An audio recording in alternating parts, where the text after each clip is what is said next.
এই পর্বে মেনু দেখব। আমাদের যে বর্তমান ওয়েবসাইটটি রয়েছে সেটি দেখতে এরকম। এখানে উপরে আপনারা যেগুলো দেখতে পাচ্ছেন blog, front page, sample page, এগুলো আসলে কোনো মেনু না। এগুলো বাই ডিফল্ট কিছু আমাদের যে পেজগুলো রয়েছে সেই পেজগুলোর তালিকা প্রদর্শিত হচ্ছে। এবার আমরা মেনু তৈরি করব। মেনু তৈরি করার জন্য আমরা অ্যাপিয়ারেন্স থেকে মেনু সেকশনে চলে আসলাম। এখানে দেখতে পাচ্ছি যে মেনু নেম 1 নামে একটি মেনু রয়েছে, ফ্রন্ট পেজ, ব্লগ ইত্যাদি নামে। তো আমরা একটি নতুন মেনু ক্রিয়েট করি। তো এখানে দেখতে পাচ্ছি যে আসলে এটা যেটা দেখাচ্ছে এটা আসলে কোনো মেনু না, এখানে নতুন একটি মেনু ক্রিয়েট করতে বলতেছে। সো আমরা ক্রিয়েট এ মেনু এটাতে ক্লিক করছি। তোমার নামটা আসলে আগে থাকতেই দেওয়া ছিল মেনু 1 নামে। তো এইটাকে আমরা মেনু 1 নাম না দিয়ে আমরা প্রাইমারি মেনু নাম দিচ্ছি। আপনার ইচ্ছা মতো যে কোনো নাম দিতে পারেন, জাস্ট আমরা যে এডিট করলাম তার জন্য এটার নামটা এটা দিলাম। তো ফ্রন্ট পেজ এখানে প্লাস আইকন দিয়ে দেখাচ্ছে, আমরা রিমুভ করে দেই। ব্লগ পেজ এগুলো রিমুভ করে দেই, যে অপশনগুলো বাই ডিফল্ট এখানে শো করছে। অনেক থিমে দেখবেন যখন আপনি ডেমো ইনস্টল হয়ে যাবে, এখানে কিন্তু দেখেন এই থিমে কিন্তু আমরা কোনো ডেমো ইনস্টল করি নাই, জাস্ট একটা ডিজাইন দেওয়া ছিল একটা পেজে। যেগুলো আপনি প্রিমিয়াম থিম ইনস্টল করবেন তার ম্যাক্সিমামগুলোতেই দেখবেন ডেমো ইনস্টলার নামে আলাদা অপশন থাকবে, ওইখান থেকে ডেমো ইনস্টল হয়ে যাবে।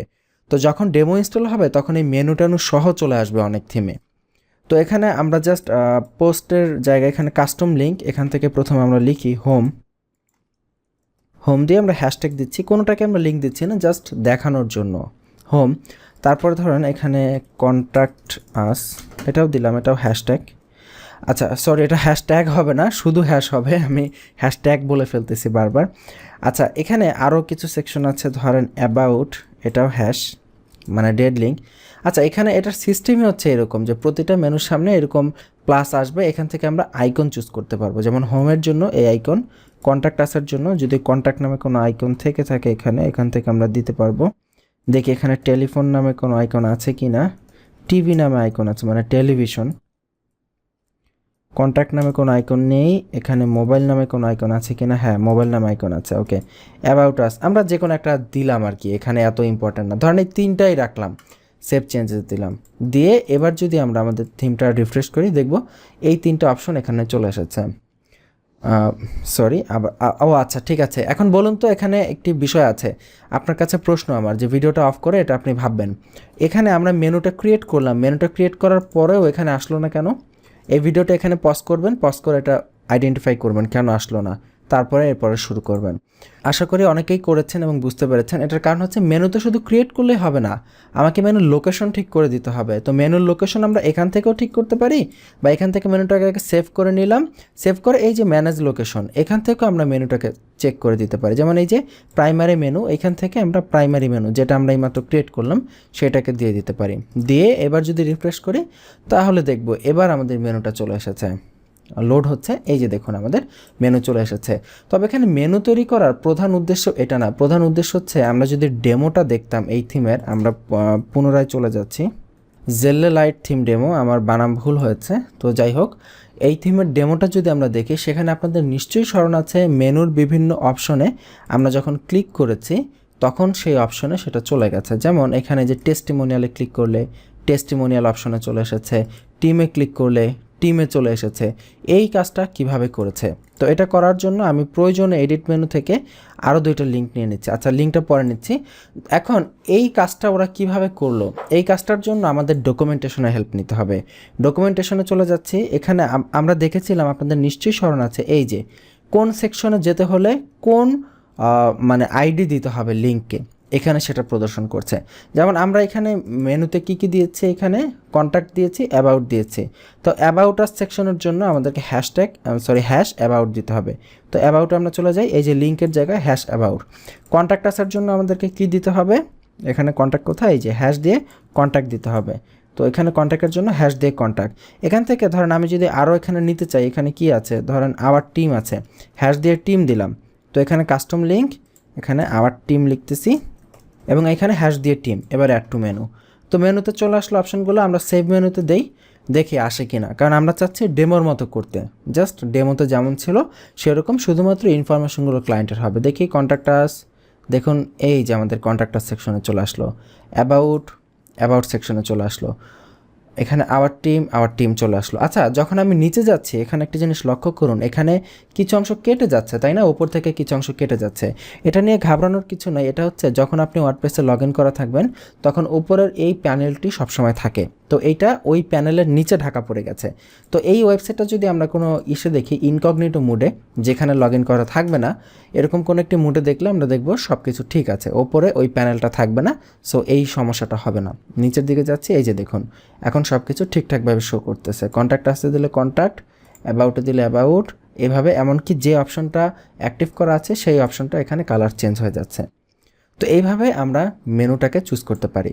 তো মেনুটা সাধারণত আমরা এখান থেকেই কন্ট্রোল করব। মেনুটা আসলে আমরা ওই কাস্টমাইজ সেকশন থেকে না করাই বেটার। এখানে আপনার অনেক কন্ট্রোল রয়েছে এবং আপনি ইচ্ছা মতো করতে পারেন এখান থেকে। তাই হোক বুঝতে পেরেছেন। তো এখানে মেনুর নিচে অ্যাপিয়ারেন্সে অ্যাবাউট জেলোলাইট এখানে একটি অপশন রয়েছে। তো এই জেলোলাইট সম্পর্কে অ্যাবাউট, তো আপনি যখন কোনো থিম ইনস্টল করবেন এই অ্যাবাউট সেকশনটাও চেক করা জরুরি। এখানে অনেক ইনস্ট্রাকশন দেওয়া থাকে থিমে আপনি কিভাবে কি কাজ করবেন। যেমন প্রথমে রেকমেন্ডেড অ্যাকশন আছে, ফুল ডকুমেন্টেশন আছে, গো টু কাস্টমাইজার, এগুলো কিন্তু আমরা অলরেডি করেছি, তাই না? আবার ইউজফুল প্লাগইন, এখানে ইউজফুল প্লাগইনে ক্লিক করলে কিছু ইউজফুল প্লাগইনের আপনি লিস্ট পাবেন। এই যে দেখুন কিছু ইউজফুল প্লাগইনের লিস্ট দেখাচ্ছে, যে এই যে অপটিমল, তারপর ডাব্লিউপি ফর্ম, আরও বেশ কিছু এখানে কিছু ওদের কিছু রেকমেন্ডেড প্লাগইন দেখাচ্ছে। তো আমরা এগুলো দরকার নেই। এখানে রেকমেন্ডেড অ্যাকশন, যখন আপনি ফার্স্ট টাইম থিমটা ইনস্টল করবেন এই অ্যাবাউট থেকেও রেকমেন্ডেড অ্যাকশন কী কী অ্যাকশন নিতে হবে সেগুলো এখান থেকে জানতে পারেন।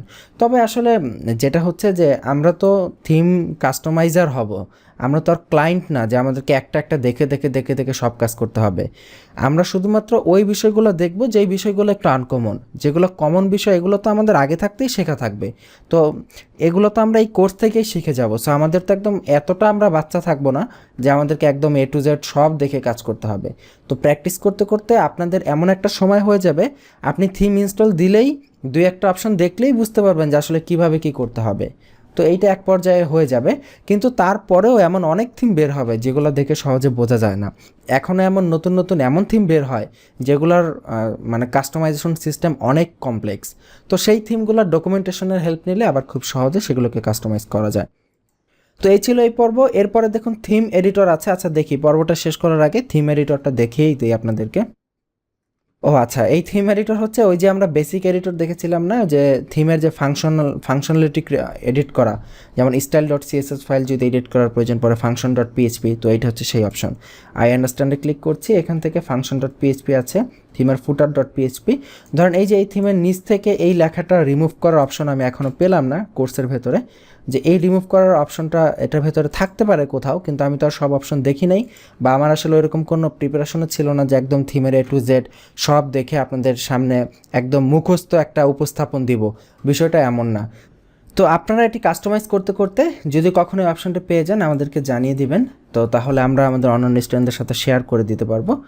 তো এখানে আরেকটি বিষয় আছে, সেটা হচ্ছে যে যদি আপনি এই অপশনটি একান্তই এখান থেকে উঠিয়ে দিতে চান সেটাও করা যায়। সেটা হচ্ছে এই থিম এডিটর থেকে ফুটার ডট পিএইচপিতে যাবেন। তো এখানে আমরা দেখি ফুটার ডট পিএইচপি কোথায়, আমরা সার্চ করি, এত খোঁজাখুঁজি করার সময় নেই, ফুটার ডট পিএইচপি লিখে সার্চ করি, এই যে, কারণ ফুটার ডট পিএইচপি হচ্ছে থিমের একটি মাস্ট ফাইল, এই ফাইলটি থাকতেই হবে।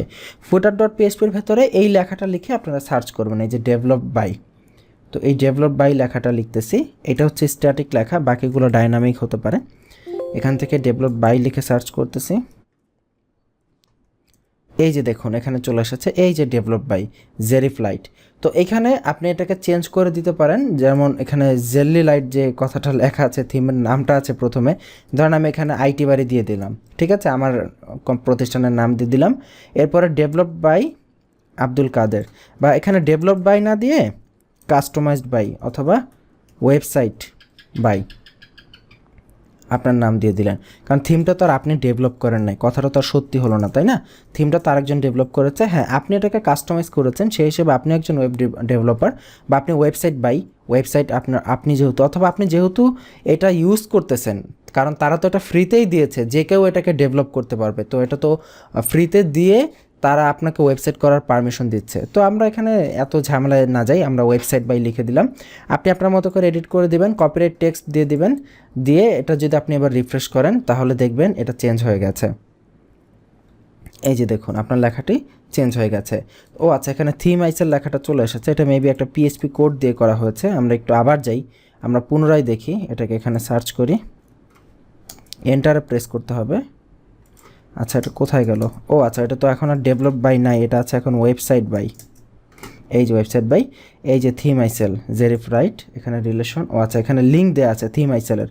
তো এখানে আপনি থিম আইসেল না দিয়ে ইওর নেম, ওকে, এখানে ইওর অ্যাড্রেস, ইওর ডোমেইন, ওকে দিয়ে যদি আপনি সেভ চেঞ্জ করেন, তাহলে আপডেট দিয়ে দেন, তাহলে দেখবেন যে এটা চেঞ্জ হয়ে গেছে। তবে এখানে একটি বিষয় হচ্ছে যে আপনি যদি থিমের ফাংশনালিটিকে এডিট করেন এইভাবে, তাহলে এই থিমটা যখন ভবিষ্যতে আপডেট আসবে, সেই আপডেট আসলে এই লেখাগুলো চলে যাবে, আবার সেই আগের লেখাগুলো চলে আসবে। সো থিমের ভেতরের ফাইলগুলোতে হাত না দেওয়াটাই বেটার। থিমের কাস্টমাইজ অপশনে এবং সিএসএস অপশনে প্রচুর এডিট করার অপশন থাকে, এবং আপনি যখন প্রিমিয়াম থিম ব্যবহার করবেন তখন এগুলো চেঞ্জ করার কোনো ব্যাপারই না, এগুলো চেঞ্জ করার অপশন এমনিতেই ভেতরে থাকবে। তো আই হোপ আমরা বোঝাতে পেরেছি। এই ছিল আফটার অল টোটাল জেলিলাইট যে থিম, সেই থিমের কাস্টমাইজেশন। যদি কোথাও কোনো সমস্যা থেকে থাকে অবশ্যই আমাকে জানাবেন, আমাদেরকে ইমেল করে পাঠাবেন, আমরা চেষ্টা করবো ইনশাল্লাহ আপনাকে অ্যাজ সুন অ্যাজ পসিবল সমস্যাগুলো সমাধান করার চেষ্টা করতে। আর এই পুরো থিমটি আপনারা কাস্টমাইজ করবেন, কাস্টমাইজ করে আপনাদের যেটা সাজেশন সেটা হচ্ছে আপনারা একটা লাইভ সার্ভার অবশ্যই কিনে নেবেন। কারণ ক্লায়েন্টের প্রফেশনাল কাজ যখন আপনি করবেন, মনে করেন ক্লায়েন্টের এই প্রজেক্টটা আপনি পেয়েছেন, এখন এই প্রজেক্টটা আপনি আপনার নিজের কম্পিউটারে ডেভেলপ করলেন, নিজের কম্পিউটারে ডেভেলপ করে কি আপনি ক্লায়েন্টকে দেখাতে পারবেন? আপনি কি ক্লায়েন্টকে স্ক্রিনশট নিয়ে দেখাবেন? ক্লায়েন্টকে স্ক্রিনশট নিয়ে কি আপনি এই ফাংশনালিটি দেখাতে পারবেন? এগুলো অনেক ঝামেলা। তার থেকে সহজ সিস্টেম হচ্ছে আপনি একটা লাইভ সার্ভার করবেন, ওই সার্ভারে ক্লায়েন্টের নাম দিয়ে একটি ওয়ার্ডপ্রেস ইনস্টল করবেন, সেইখানে ওই লিঙ্ক ক্লায়েন্টকে দিয়ে দিবেন, ক্লায়েন্ট ওই লিঙ্ক থেকে দেখবে তার ওয়েবসাইটের বর্তমান অবস্থা কী, এবং সর্বশেষ যখন আপনার কাজটি সম্পূর্ণ হবে আপনি ওই লিঙ্ক থেকে ওই ওয়েবসাইটটাকে ট্রান্সফার করে ক্লায়েন্টের যে ডোমেইন আছে সেই ডোমেইনে পাঠিয়ে দেবেন। খুবই সিম্পল হিসাব। সো আপনি যেহেতু প্রফেশনালি কাজ করতে যাচ্ছেন, আপনার একটি সার্ভার থাকা অত্যন্ত আবশ্যক। আর এই ক্ষেত্রে আমাদের তো একটা বিজ্ঞাপন আছেই, আমরা তো সার্ভার সেল করি আপনারা জানেনই। তো IThostBD.com, এখান থেকে আপনারা কিনতে পারেন। আবার ভাববেন না যে আমাদের বিজ্ঞাপন আছে দেখে আমরা বারবার আপনাকে এরকম বলতেছি। যদিও আমরা সেল করতে চাই, আমাদের সেলের একটা ইন্টেনশন আছে, কিন্তু এটা কিন্তু সত্যি যে আপনার একটি সার্ভার অবশ্যই থাকতে হবে। আপনি যদি আমাদের থেকে সার্ভার নাও কেনেন তাও কোনো আপত্তি নেই, বাট আপনার একটি লাইভ সার্ভার কিনে নিতে হবে যদি আপনি যখন আপনি ক্লায়েন্টের প্রফেশনাল কাজ করবেন। আর ঘরে প্র্যাকটিস করার জন্য লোকাল হোস্টে কাজ করতে পারেন, নো প্রবলেম। তো এই পর্ব পর্যন্তই, আগামী পর্বের আমন্ত্রণ জানাচ্ছি। হয়তো নতুন কোনো থিম নিয়ে ইনশাল্লাহ হাজির হতে পারি আপনাদের সামনে। ভালো থাকবেন, আল্লাহ হাফিজ।